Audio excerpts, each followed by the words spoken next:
Bonsoir à tous, bonsoir à toutes, bienvenue dans À l'air libre. Au sommaire de cette émission, le Covid et son impact sur la santé mentale, reportage chez des étudiants à bout de nerfs.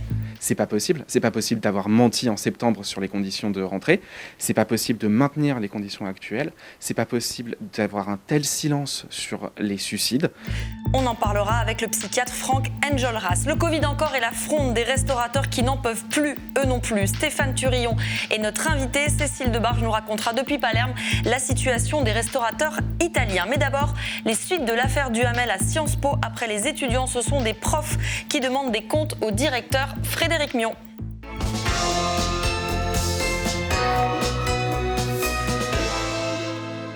On en parle avec toi. Salut Mathieu. Bonjour. À Sciences Po, la mobilisation pour la démission du directeur Frédéric Mion, qui avait été mis au courant des accusations d'inceste contre Olivier Duhamel, continue. Tu nous en parleras à la fin de ton reportage, mais je crois d'ailleurs que Frédéric Mion, c'est une info que tu nous dévoiles, a été auditionné par les inspecteurs chargés par la ministre d'auditer Sciences Po. On y reviendra. On y reviendra. Oui, Valentine, hier, lundi, alors même que les cours n'ont pas encore repris à Sciences Po, 70 étudiants ont à nouveau manifesté rue Saint-Guillaume devant l'institution.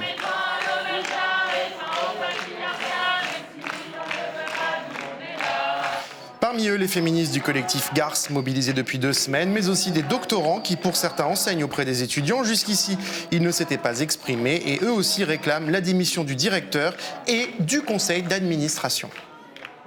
Pour nous, c'est un scandale. On ne comprend pas qu'un directeur puisse rester en place après 2 manquements qui sont pour nous très graves. D'abord, le manquement d'avoir manqué d'agir en 2018 lorsqu'il a été mis au courant des faits contre le président de la FNSP.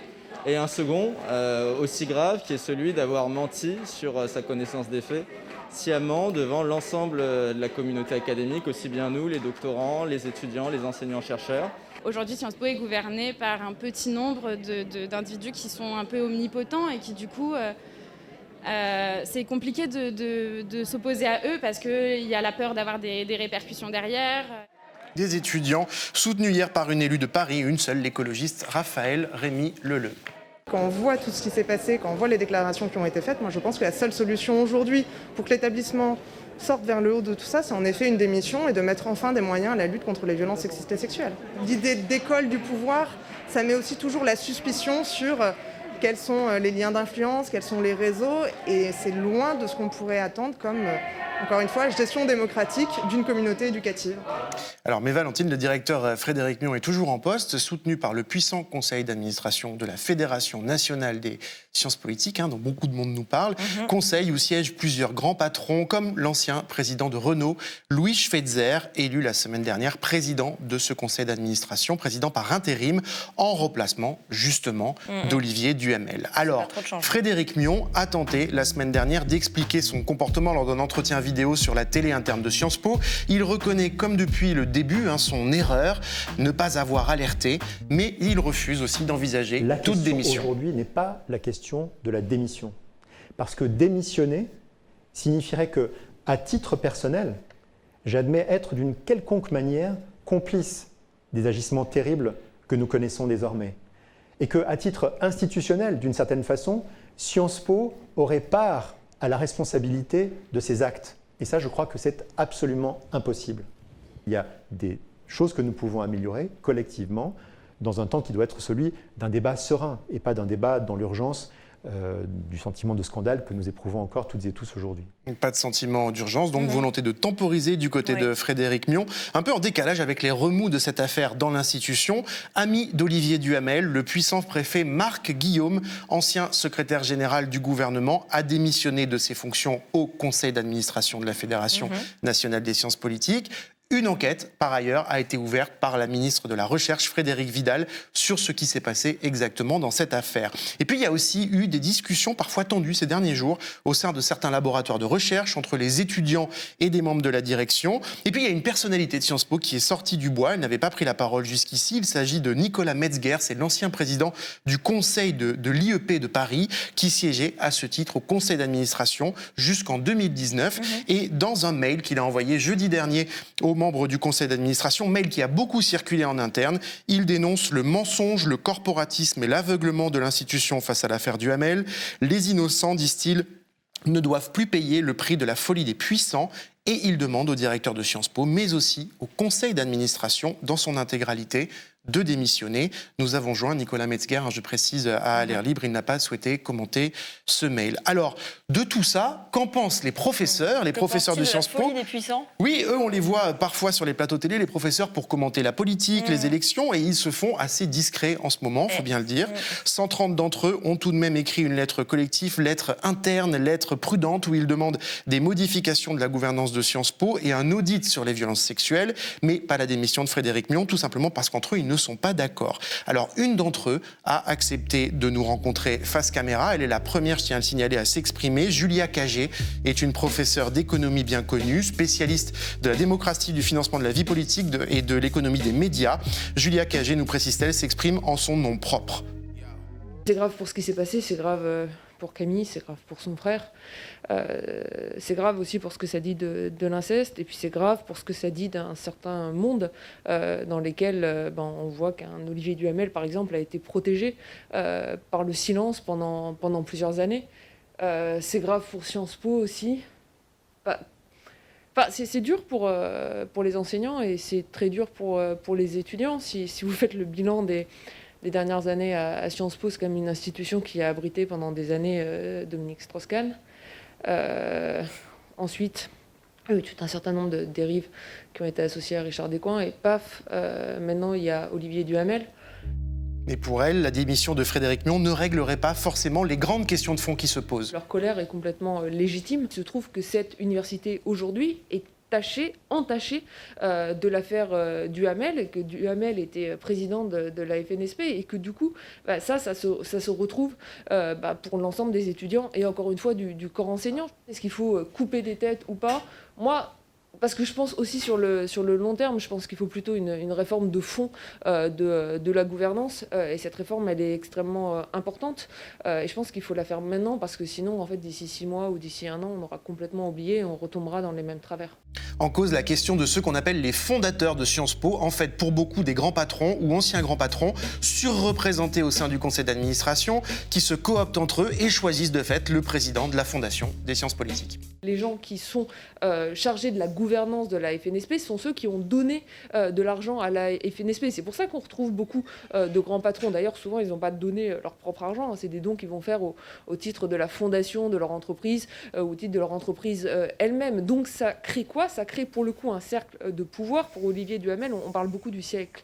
Pourquoi, je pense, il a été aussi nommé à la présidence du siècle? Parce que ça lui permettait d'alimenter ses réseaux, et ces réseaux servent aussi à financer la FNSP. Et c'est problématique pour le coup, en termes de démocratie, de donner plus de voix, en tout cas dans ma vision de la démocratie, on ne donne pas plus de voix ou plus de pouvoir aux gens qui ont fait le chèque le plus gros. Ouvrir donc le conseil d'administration à davantage de personnalités qualifiées, des étudiants, plus d'universitaires, plus de femmes. Il y a urgence à tout changer avant mars, dit Julia Cagé. Quand sera élu le nouveau big boss de Sciences Po? De la FNSP. Je ne sais pas, mais pour le coup, je pense que ça pourrait être une présidente. Ça nous ferait quand même pas de mal. Ça enverrait aussi un symbole extrêmement fort. J'espère juste que ce qui est en train de se passer maintenant, ça ne va pas simplement créer une lutte de pouvoir pour savoir qui le prochain va prendre la tête de la FNSP. Je pense qu'avant de penser en termes de prochain président ou prochaine présidente, il faut d'abord penser la réforme des statuts. La possibilité, c'est que le prochain président ou prochaine présidente soit coopté de la même façon au sein toujours du même cercle d'une certaine façon. Mais c'est pour ça qu'il faut changer la gouvernance. Ça, je vous le dis vraiment, c'est un truc qui me paraît extrêmement important. Tant qu'on aura cette gouvernance de la FNSP, 25 membres, un collège des fondateurs avec 10 membres, 10 sur 25, c'est quand même extrêmement important. C'est pas la majorité, mais quand même en termes de majorité qualifiée, ça joue un poids qui est essentiel. Ces 10 membres, c'est les auteurs de la libéralité et c'est des gens qui se cooptent entre eux. C'est des gens qui ont choisi Olivier Duhamel. Et c'est quand même ça qui est au centre de tout. Et donc je pense que c'est sur ça, fondamentalement, qu'il faut aujourd'hui qu'on travaille. Alors Valentine, sur les questions que soulève Julia Cagé sur cette question de gouvernance, qui peut sembler complexe mais qui est extrêmement importante dans la crise actuelle. Réponse de Sciences Po aujourd'hui, de la direction de Sciences Po qu'elle nous a faite. La gouvernance est un vrai sujet, mais quelle gouvernance aurait pu nous prémunir contre les agissements de Monsieur Duhamel dans la sphère privée? À noter, tu l'as dit en lancement de ce reportage, c'est une information qu'on peut vous apporter aujourd'hui. Les travaux de l'enquête de l'Inspection générale de l'éducation, du sport et de la recherche, qui est chargée d'évaluer la chronologie des faits, la responsabilité de chacun dans cette affaire et les éventuelles failles dans l'organisation de la gouvernance, ont commencé. Et Frédéric Mion a été entendu hier. Les conclusions sont attendues, on ne sait pas trop, dans quelques jours ou quelques semaines. On suivra tout ça. Merci Mathieu. Sans transition, on parle Covid avec nos deux invités, Stéphane Thurillon et Franck Enjolras.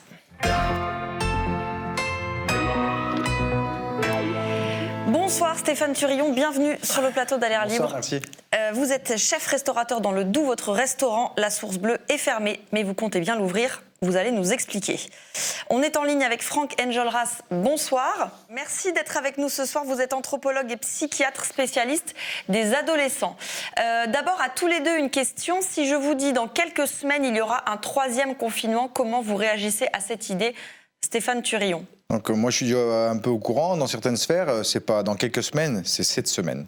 Cette semaine, avant le mois de février, nous serons reconfinés au global. Alors cette semaine ou bientôt, parce que c'est quand même beaucoup d'informations circulent, contradictoires parfois, mais comment vous vivez avec cette idée que potentiellement il y a un 3e confinement bientôt? Il aura fallu quand même presque plus d'1 mois et demi, voire 2 mois, pour recommencer le confinement, alors qu'il aurait été plus simple de reconfiner, je pense, en totalité la population, ce qu'on réclamait, faire tester la population en masse pour savoir qui, quoi, comment, parce qu'aujourd'hui on arrête une partie d'un État, une économie entière d'un État, alors qu'il aurait fallu gérer complètement différemment. Franck Enjolras, en tant que psychiatre, si je vous dis 3e confinement bientôt?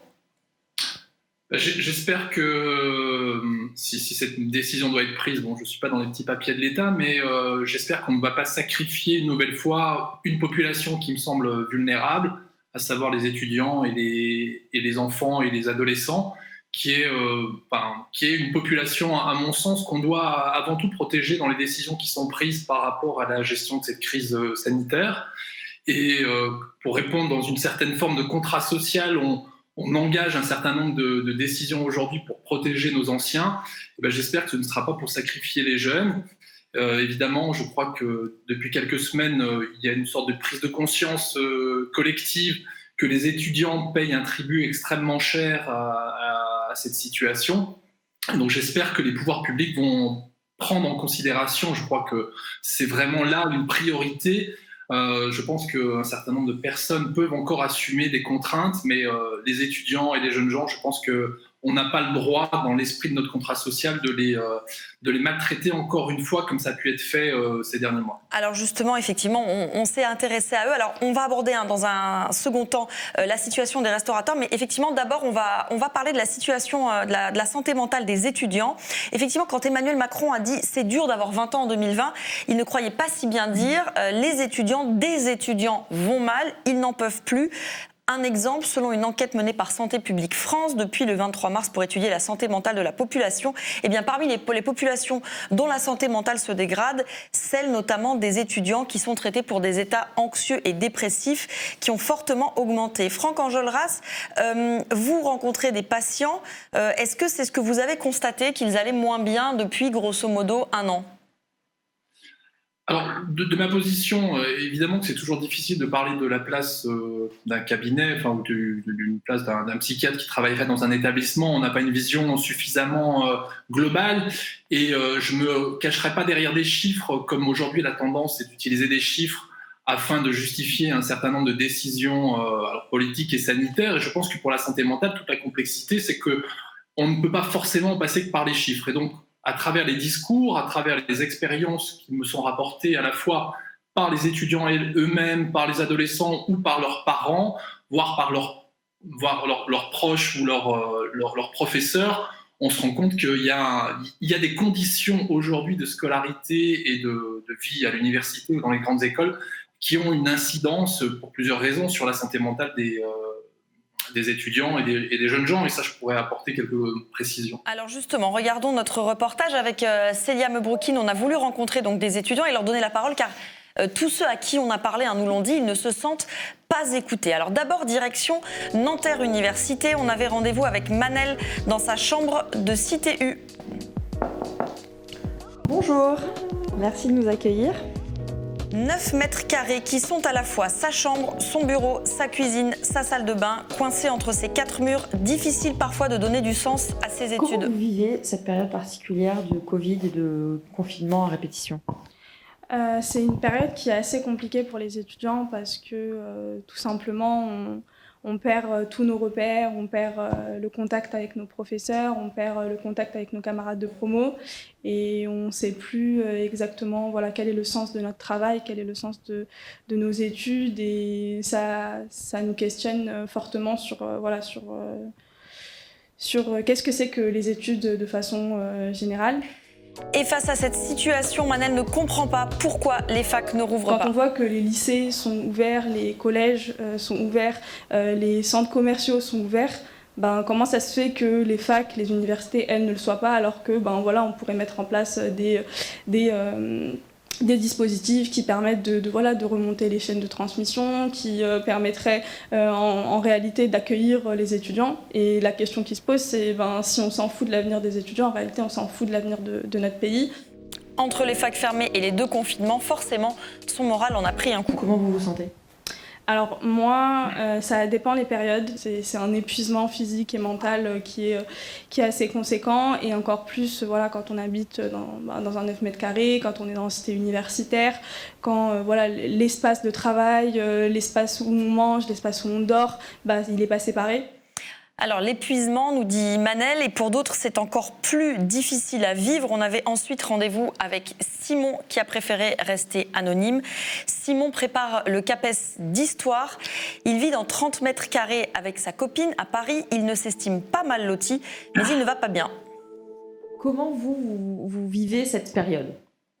Avec beaucoup de colère, un gros ressentiment, une dépression forte et l'impression de ne pas être écouté. Déjà en dépression avant la pandémie, le confinement l'a aggravé. Le confinement de 2020 a été catastrophique.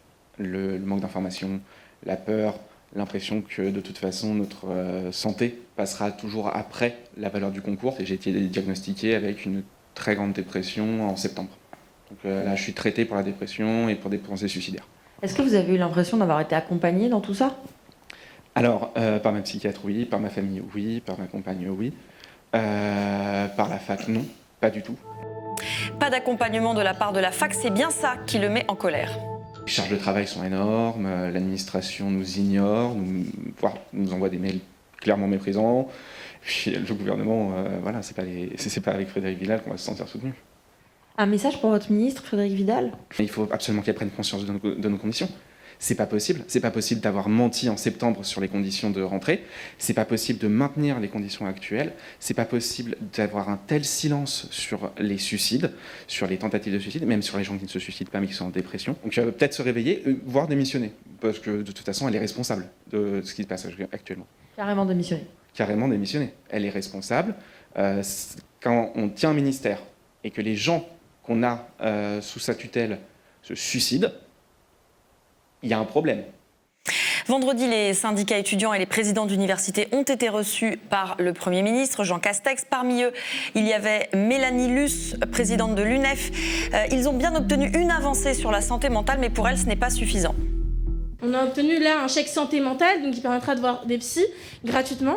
Le problème, c'est que tout seul, ça suffit pas. C'est-à-dire que juste dire à un étudiant, je te donne de l'argent, tu vas voir un psy, sans ouvrir les universités, répondre à la précarité, ça fonctionne pas. Son syndicat demande un plan d'1,5 milliard d'euros pour l'université. Et aujourd'hui, pour elle, on en est bien loin. Exemple. On a une réponse qui est totalement à côté de la plaque. Concrètement, simplement, faisons un calcul. Les étudiants, depuis le début de l'année scolaire, n'ont simplement reçu une aide de 150 € et encore, c'est uniquement quand on est boursier. Si vous calculez tous les mois combien ça fait, 12,50 €. Comment on peut penser que 12,50 € par mois, ça permet aux étudiants de vivre ? C'est impossible. Et demain, l'UNEF et d'autres organisations étudiantes donnent rendez-vous à 14 h à Port-Royal pour marcher jusqu'au ministère de l'Enseignement supérieur. Franck Enjolras, ces témoignages, notamment celui de Simon, qui, on le sent, est sur un fil, c'est dur à entendre. Est-ce que ça vous étonne et comment est-ce qu'on peut gérer ce genre de situation où on a l'impression qu'il se sent un peu pris en tenaille et surtout ce sentiment de ne pas être écouté ? Alors, je serais en peine de réagir sur une situation particulière. Je dirais surtout que j'ai entendu des demandes en direction des pouvoirs publics pour qu'il y ait plus de moyens pour accompagner les étudiants par rapport à leurs problèmes de santé mentale. Je me demande si c'est pas se tromper de direction. Je crois qu'il y a des conditions d'études à améliorer. Et non seulement pour ceux qui se retrouvent dans leurs 10 mètres carrés avec des interdictions de circuler, comme ça a pu être le cas dans certaines universités, mais c'est aussi pour les étudiants qui sont revenus chez leurs parents, parce qu'on pourrait penser que le retour chez les parents est comme un bienfait ou un privilège pour certains étudiants. Et en fait, on se rend compte que ce retour à domicile est d'une part une sorte de régression. Pour des étudiants qui aspiraient à l'indépendance, ils se retrouvent quasiment comme dans un statut d'adolescent, dans une chambre qui leur avait été octroyée pendant cette adolescence. Donc il faut se réhabituer à des conditions de vie pas forcément toujours évidentes quand on aspire à plus de liberté. Et puis surtout, en permanence, je crois qu'il y a eu des disqualifications à la fois des discours des étudiants et des jeunes par rapport à ce qu'ils vivaient. Je vous donne un exemple tout récent. Une étudiante m'expliquait que ses parents n'arrêtaient pas de lui dire « ce n'est pas la guerre ». Mais évidemment, ce n'est pas la guerre, la situation qu'on vit, mais il y a quand même une sorte de violence extrêmement forte liée aux conditions que tout le monde vit, et plus particulièrement les étudiants, parce que vous avez une frontière qui a complètement explosé, et ça, je crois que tous ceux qui travaillent en télétravail ont pu le vivre. Cette frontière entre vie privée et vie publique a complètement disparu. Vous êtes en permanence soumis à une vie extérieure chez vous. Et en ce qui concerne les étudiants, en plus de cela, on les a rendus responsables pendant un temps de la propagation du virus, donc avec le sentiment qu'ils ne pouvaient pas se plaindre et qu'en plus ils étaient responsables. Et ça, je pense que c'est un peu hypocrite de la part des discours publics qui ont pu être tenus, parce que globalement, on s'est rendu compte que la diffusion du virus était propre à toutes les catégories, et qu'à ce titre, les étudiants étaient les plus ciblés, les plus désignés, et en plus dans des conditions les plus précaires qu'ils soient en situation, dans une situation universitaire ou qu'ils vivent chez leurs parents. Je crois que dans les deux cas de figure, il y a vraiment une sorte de défraction qu'ils vivent intensément, comme on la vit tous plus ou moins, mais eux avec beaucoup moins de moyens de réagir, et notamment parce que ce sont des sujets dépendants. Et je crois qu'on peut faire un parallèle avec les sujets âgés à ce titre. Oui, alors on a reçu pas mal de messages de profs à l'université à travers la messagerie de Mediapart qui nous parlent donc de la détresse de leurs étudiants, notamment une prof d'université de Lorraine qui a fini par faire un appel à témoignage après avoir reçu des emails de ses étudiants. Elle en a reçu des dizaines, elle me les a transmis. Je vous lis simplement quelques témoignages pour que vous vous rendiez compte de la situation dans laquelle ils se trouvent. Premier témoignage: je ne sais pas si c'est la seule raison, mais je suis beaucoup plus triste qu'avant. Rien qu'écrire ce message, je suis gênée de l'admettre, m'a fait pleurer, car je me dis que ce n'est pas terminé, que ça risque encore de durer longtemps. Autre message: j'aimerais avoir la chance de retourner en cours en présentiel. Les cours à distance sont vraiment déshumanisants. Depuis que nous avons ces cours à distance, je me sens beaucoup plus stressée. Enfin, dernier message: j'ai peur de m'endormir le soir, je me réveille la nuit à l'idée de repasser une journée devant mon ordi à travailler en ayant l'impression de ne rien comprendre. Je travaille des fois jusqu'à 2h du matin car je m'obstine à vouloir comprendre et réussir. Mais face à cette méthode d'enseignement, on est seul pour apprendre ce qui fera partie de notre métier plus tard. Des fois, je craque et je pleure devant mon ordi car cette situation me consume. Elle m'enlève la joie de vivre. Sans oublier la situation d'étudiants étrangers, par exemple, qui n'ont parfois pas vu leur famille depuis 1 an, 2 ans. Si des étudiants nous regardent, que leur dire pour qu'ils gardent espoir? Je sais que c'est pas, vous n'êtes pas coach de vie, vous êtes psychiatre. Mais comment est-ce qu'on tient? Parce que vous dites l'argent n'est pas tout, et vous avez raison, et je crois que la représentante de l'UNEF pointait plus généralement le manque d'argent à l'université qui empêchait les cours en demi-groupe et du coup en présentiel, qui solutionnerait une partie du problème puisque ça romprait l'isolement. Mais par exemple, l'échec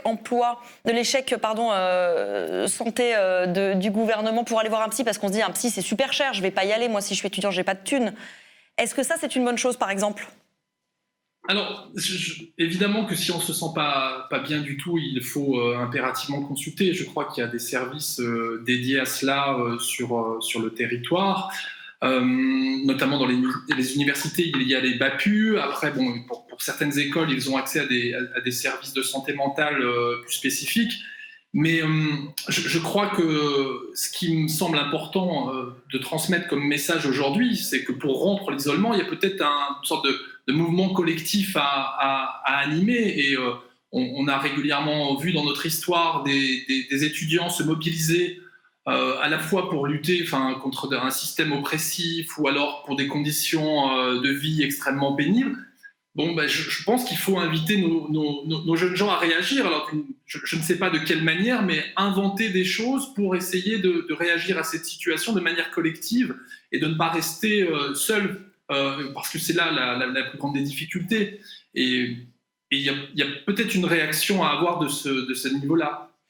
Merci Franck Enjolras d'avoir participé à l'air libre et à bientôt. On vient de parler de la santé mentale des étudiants, Stéphane Turillon. Comment les restrictions liées au Covid jouent sur la vôtre ? Est-ce que ça a joué sur votre C'est de la moral ? même manière qu'un étudiant. J'ai beau avoir 42 ans, si j'en avais 16, ce serait pareil. C'est peut-être pas le même monde, mais moi, j'ai besoin de retrouver mes cuisines, mon personnel, mes clients, vous voyez. Donc, on est en manque de tout ça, bien sûr. Puis moi, j'habite dans un tout petit village. On voit personne. On voit que les vaches passaient et les truites dans l'autre sens. Donc, à un moment donné, c'est vrai qu'on s'ennuie un peu. Et puis, c'est long d'attendre parce qu'on a déjà attendu au premier confinement. Il faisait beau, on avait de la chance, sauf que là, c'est l'hiver. Donc, on n'a pas de vitamine D, faut l'avouer, parce qu'il n'y a pas de soleil.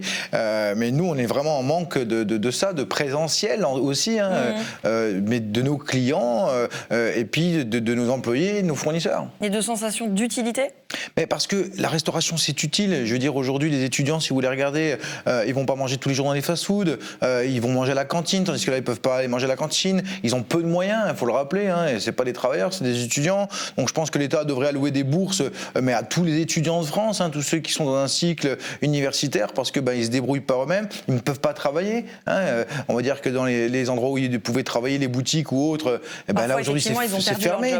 Donc eux qui nous plaignons, mais eux c'est encore pire parce qu'ils n'ont pas de droit, que ce soit RSA ou autre, et surtout les parents. Les parents doivent assumer encore. Donc les parents assument doublement la tâche pour eux qui ont perdu leur travail ou qui sont en télétravail avec une baisse de salaire, et la tâche des enfants qu'il faut supporter aussi. C'est une complexité et un énorme sacrifice aujourd'hui que la France fait, mais socialement parlant, ça va en détruire beaucoup. Alors, parlons maintenant des restaurateurs. La colère des restaurateurs ne date pas d'hier.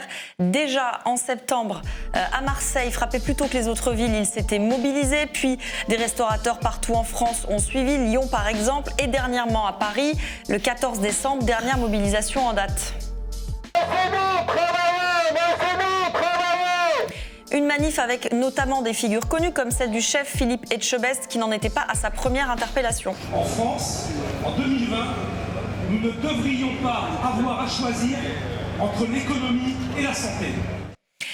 Et ça n'a, semble-t-il, pas suffi, car les restaurants ne rouvriront pas avant le 15 février, a dit le gouvernement. Et si ça se trouve, ça ne rouvrira pas le 15 février. Vous, Stéphane Turillon, ça ne vous convient pas non plus. Donc le 4 janvier, vous postez sur Facebook une vidéo accompagnée de ce message. « Nous sommes en guerre, cette fois-ci je pars à la guerre, je vais ouvrir mon restaurant le 1er février ». Salut les gens, j'espère que vous allez bien, que vous avez passé de bonnes fêtes de fin d'année. Voilà, on sait qu'on ne va pas rouvrir avant le 20.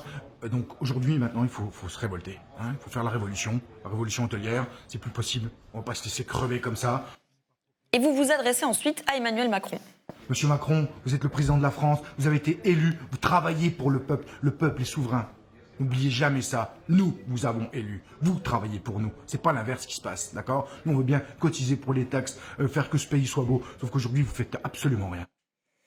La vidéo a été partagée de plus de 14 000 fois. Elle a été vue plus de 300 000 fois. C'est dire si vous n'êtes pas seul. Est-ce que vous avez été contacté après ce post par des confrères? Du tout. Du tout. Enfin, si vous parlez de grands chefs hors de... Non, il n'y en a pas eu. Par contre, plein de petits restaurateurs comme moi, des indépendants, on a été contactés. Donc, ceux qui ont créé les manifs d'ailleurs à Marseille, les ultra essentiels, là je les cite, et puis plein d'autres, plein d'anonymes de partout en France, même à l'étranger d'ailleurs. J'ai un monsieur qui m'a écrit depuis la Chine en me disant on vous soutient même jusque là-bas, donc je trouvais ça génial.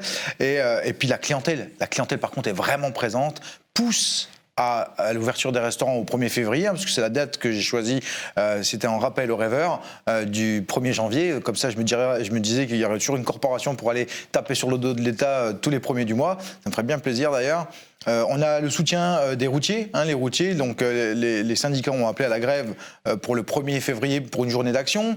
On a les gens du BTP qui commencent à se mettre en ordre de marche parce qu'ils en ont marre de manger dans des Algeco, gelés et compagnie, manger froid, pas de toilette, rien, c'est un carnage. Notre personnel aussi qui pousse à la reprise du travail parce qu'il faut savoir que les laissés pour compte, ce sont aussi les emplois les plus précaires. Je pense surtout aux saisonniers d'hiver. On a dit embauchés, ils n'ont pas été embauchés, ils ont des promesses d'embauche, pas de salaire. Parce qu'ils vivent sur leurs derniers droits, d'accord. Et là, ce qui va être annoncé, ça ne sera pas rouvert parce qu'ils ne veulent pas de rassemblement pour les vacances de février. Donc le premier, c'est symbolique ou vous ouvrez et vous restez ouvert jusqu'à ce qu'on vous ferme ? Non, le premier, c'est symbolique. Je veux dire, à un moment donné, on va lancer une étude à partir de demain, donc avec tout un collectif. On va faire 5 tests, donc on va prendre 5 restaurants en France. On va aller chercher des clients qui seront testés au PCR, en négatif, bien sûr, et on les fera manger dans le restaurant, que ce soit anonyme ou pas, peu importe. Donc on va recruter 5 restaurants sur toute la France et on va faire nous-mêmes notre étude puisque l'État ne fait pas d'étude. Elle m'a envoyé une étude qui vient des États-Unis pour les fast-food avec 300 personnes dedans. Nous, on a respecté un protocole sanitaire.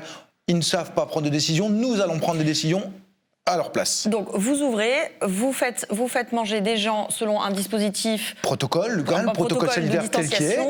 PCR négatif à l'entrée et quoi et après, les gens seront confinés. Les gens seront confinés 7 jours, d'accord. Au bout de ces 7 jours, nous les retesterons, d'accord.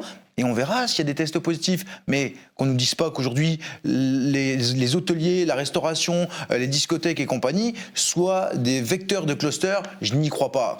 Si on respecte le protocole sanitaire, il n'y a pas de danger. Alors, vous ne pouvez pas affirmer qu'il n'y en a pas. Parce qu'ils peuvent affirmer qu'il y en a maintenant. Vous avez vu des dangers, vous ? Vous avez vu des dangers en restauration ? Vous avez vu des morts en restauration ?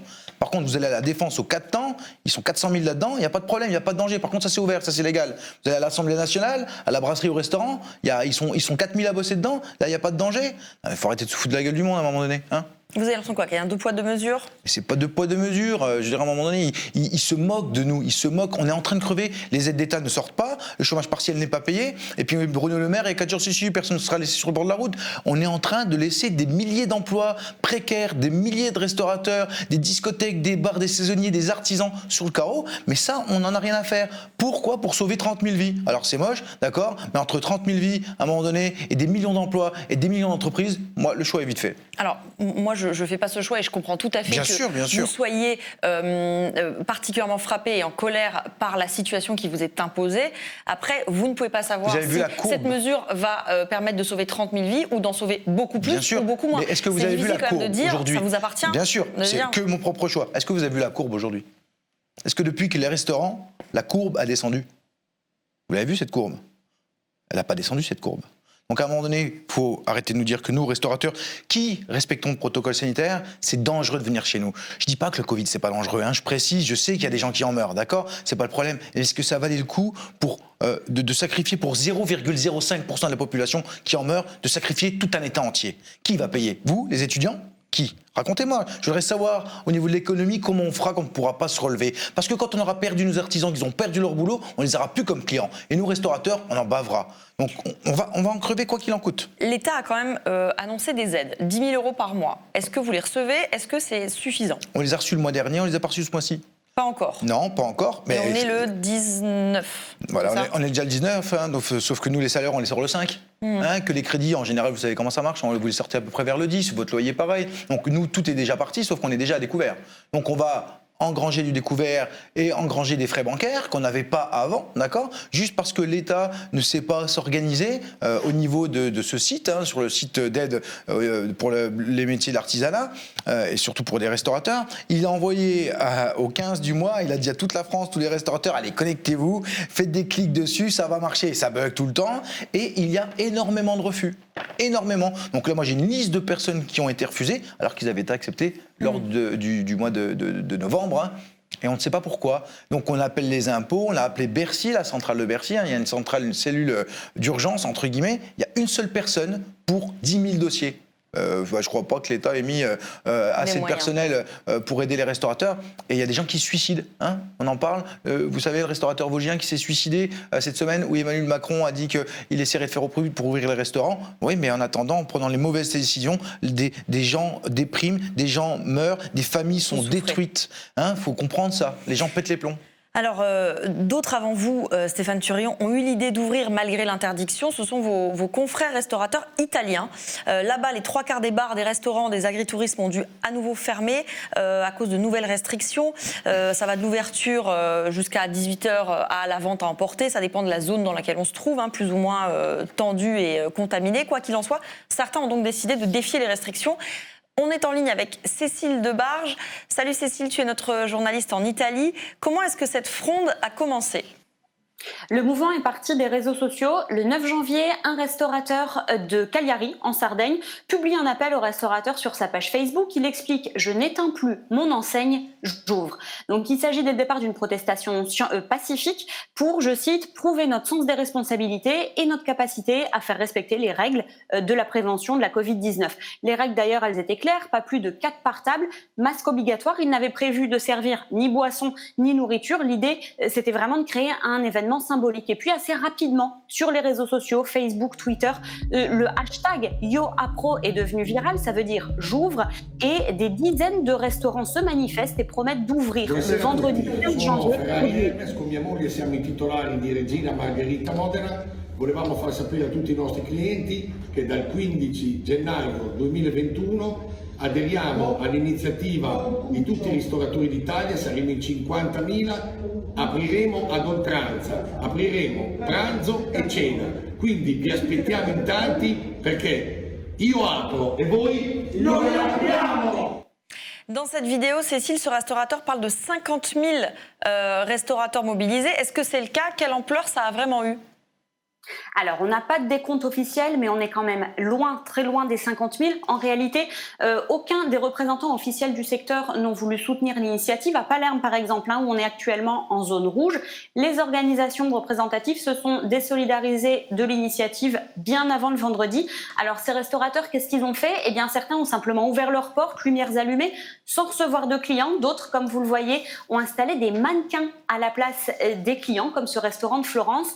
À Foggia, dans les Pouilles, les restaurateurs ont organisé un flash mob. En fait, chacun a essayé de se faire entendre, d'attirer l'attention sur ces difficultés parce que ces restaurateurs se sentent oubliés. Noi apriamo in primis per la sopravvivenza, questa è la prima motivazione, ovviamente la più valida di tutte. In secondo luogo, le chiusure non hanno risolto il problema sanitario, quindi non siamo noi la categoria che ha danneggiato a livello sanitario il paese, siamo però quelli che hanno subito i danni peggiori a livello economico e anche a livello personale. Siamo in uno stato di necessità, per questo apriamo una volta per tutte. Pour les restaurateurs qui ont écopé d'amendes de la police, souvent il n'y a pas eu d'opposition. Ce qu'ils disaient, c'était la police fait son travail, maintenant nous on aimerait aussi pouvoir faire le nôtre. Pour vous donner une jauge à peu près de combien d'amendes ont été distribuées dans une ville comme Milan, la capitale lombarde, ça concerne une quinzaine de restaurants, environ 150 clients, des amendes en général de 400 €, une dizaine d'amendes aussi à Vérone ou à Florence. Ce qui est sûr, c'est qu'il y a certaines images qui ont quand même provoqué la colère et qui ont déchaîné un petit peu la polémique, notamment celle d'un restaurant à Milan, un restaurant mexicain, avec des danseurs, près de 90 personnes qui étaient réunies dans une ambiance très festive et surtout des propos tenus toute la soirée comme, selon lesquels le virus n'existerait pas. Effectivement, ça fait bizarre de voir ces images en ce moment. Pendant le week-end, au lendemain des ouvertures, il y a eu des soutiens de politiques, notamment de la Lega, le parti d'extrême droite de Matteo Salvini. Ouais, le premier à soutenir le mouvement, ça a été Matteo Salvini. Il a fait un direct sur Facebook avec l'un des organisateurs du mouvement, justement, pour assurer les restaurateurs de son soutien, du soutien du parti. On a retrouvé d'ailleurs tout le week-end des députés de la Ligue qui publiaient les photos de leurs repas sur Facebook. L'un d'entre eux, c'est Gianluca Vinci, député de la Ligue Reggio Emilia. Tout le week-end, il a posté des photos de dîner avec sa compagne. Alors, on se rend compte quand même que ça va au-delà uniquement du soutien aux restaurateurs, puisque sous ces photos, et les hashtags qu'il reprend, c'est « Je suis avec les entreprises », mais aussi « Conte, rentre chez toi ». Conte, c'est évidemment Giuseppe Conte, le président du Conseil, puisque le contexte en Italie qu'il faut avoir à l'esprit, c'est qu'on est en pleine crise politique, ça couvait depuis plusieurs semaines, ça s'est vraiment accentué et accéléré la semaine dernière. Le président du Conseil, Giuseppe Conte, doit trouver une nouvelle majorité parlementaire. Il y a un vote à 20h30 ce soir au Sénat et le thème de sa démission, C'est ce qu'on retrouve dans les groupes Telegram qui ont été créés. Il y en a plusieurs par région, un groupe national aussi qui compte près de 15 000 membres. Et là, on retrouve des propos qui vont de la démission du président du Conseil à une rébellion générale contre les règles sanitaires. Merci Cécile Debarge, tu es à Palerme et on te lit bien sûr dans Mediapart. À très bientôt dans À l'air libre. Stéphane Thurillon, vous venez de voir un peu les idées de vos confrères italiens, plein d'imagination. Est-ce que là, il y a donc des soutiens politiques. Est-ce que ça pourrait vous intéresser d'avoir des soutiens politiques à votre mouvement ? J'en ai eu, et pas les bons. Parce qu'aujourd'hui, comme je dis, moi je suis de gauche, j'ai pas de problème. Aujourd'hui, il y a M. Dupont-Aignan qui est venu, avec qui on a fait une vidéo. C'est athée politique complet pour moi. Quand je dis que je suis de gauche, c'est une étiquette sans en être une. Parce que je suis un capitaliste aussi. Donc je sais pas si un gars de gauche capitaliste ça existe, je pense que oui, mais voilà. Et c'est le seul qui a fait une manifestation, qui a dénoncé au niveau de l'Assemblée nationale, disant que pourquoi les restaurateurs sont fermés alors que nous, le bistrot est ouvert. Donc il a lancé une pétition pour ça. Donc ça m'écœure parce qu'à un moment donné, il n'y a pas un gars du Modem, il n'y a pas un gars du centre, il n'y a pas un gars de la droite, il n'y a pas un gars de la gauche qui est venu me voir. Il faut que ce soit encore les extrêmes qui viennent. Et puis, il ne faut pas oublier que le fait que la France se mette en colère, ça fera le jeu aux extrêmes de 2022, parce que ça va faire grossir les rangs, il ne faut pas l'oublier. Et je pense bien que M. Macron, il en a bien conscience de ça. Et que j'espère pour lui qu'il ne se représentera pas parce qu'il ne passera pas. D'accord. Vous êtes assez inquiet de la situation politique ? Vous voyez Marine Le Pen au pouvoir, vous ? Vous croyez pas que je suis inquiet pour mes gosses, pour l'avenir ? C'est déjà pas le bordel comme ça en France. On va rajouter avec des extrêmes, que ce soit de gauche ou de droite. Je fais pas de politique, c'est ce que je dis. Mais si c'était Mélenchon demain, ce serait la même pour moi.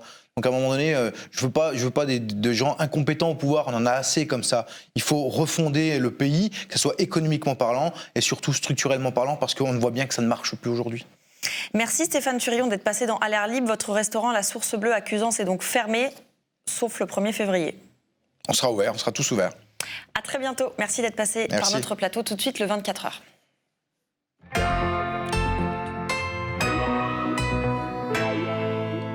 Petit récap de ce que vous pouvez lire sur Mediapart depuis ces dernières 24 heures. D'abord de la politique. Pauline Grohl s'est intéressée au cas Montebourg.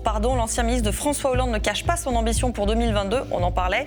Il explique Pauline, a proposé une synthèse entre la gauche républicaine et la droite gaulliste autour du redressement de la France. Une ligne qui, pour l'heure, ne convainc pas grand monde dans les appareils partisans. Sans blague. Lou Sira décrypte la charte des imams. Le CFCM est de plus en plus divisé sur la question. Et la charte inclut, nous en avions parlé, la réprobation d'un prétendu racisme d'État considéré par les rédacteurs du texte comme relevant de la diffamation. Avis aux chercheurs spécialistes de la question, vous diffamez la France. Enfin, Laurent Mauduit poursuit son enquête sur un ex-directeur de Bercy qui aurait caché en 2014 à la commission de déontologie des faits importants. La justice est désormais saisie via le parquet national financier. Beaucoup de lectures sur Mediapart, beaucoup de signes. Il faut avoir du temps devant soi, mais ça vaut le coup. Et si vous le pouvez, abonnez-vous, car nous ne vivons que grâce à nos abonnés. Pas de subventions publiques ni privées, je le rappelle. Merci de nous suivre chaque soir. À demain, même heure, même endroit. Bonne soirée.